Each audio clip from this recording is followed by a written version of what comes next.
আচ্ছা, আমি যদি এখন বলি যে মেয়েদের ছোট পোশাক পরা উচিত নয়, ছোট পোশাক পরে বাইরে বের হওয়া উচিত নয়।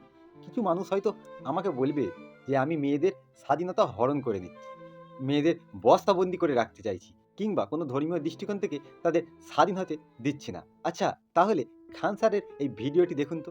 इस कछुए को देखिए, ये अपने खोल से बाहर आ गया। इसको लगता है कि इसे आजादी, फ्रीडम मिल गया, लेकिन इसे एहसास ही नहीं है इसने अपनी एक सुरक्षा कवच खो दिया।